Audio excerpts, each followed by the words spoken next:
The new bars opened up a conversation around media bias in the Drake and Kendrick Lamar battle. The Joe Budden podcast has now reacted to Drake's new freestyle, supposedly titled Fighting Irish. The co-hosts discussed this without the program's titular commentator, as he's dealing with some legal issues right now that probably have him busy and distracted. Melissa Ford, Ish, Ice, and company discussed the 6ix9ine God's new sets of bars, and they had overall praiseful opinions about his lyrical ability. However, what they discussed the most was how this is just one example of how they've always liked his music, despite Ish positing that their coverage of the Kendrick Lamar battle was not objective in favor of the West Coast lyricist. Furthermore, this prompted a discussion around how Family Matters, Meet the Grahams, and Not Like Us were covered in the media, and how the surprise factor of the latter two stepped on any possibility of the Drake track being a hit.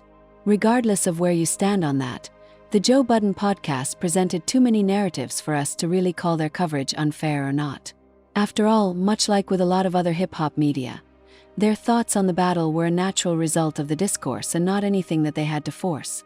Of course, that goes both ways, and it doesn't take away from the fact that both Drake and Kendrick Lamar fans, or rather, a small percentage of them, became absolutely delusional as a result of this beef and can no longer offer an earnest assessment of anything without going full hater or glazer mode. Hopefully for the Joe Budden podcast's next episode, they can go into more detail about the lyrical gems to appreciate about this new Drizzy freestyle.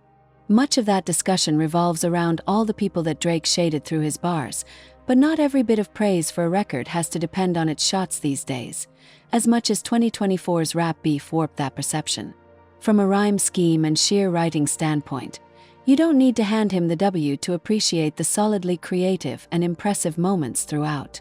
Let's hope 2025 brings more honest narratives to the forefront, and that Kendrick Lamar's dominant win doesn't prompt more fans to take away from either his or Aubrey's artistic merits.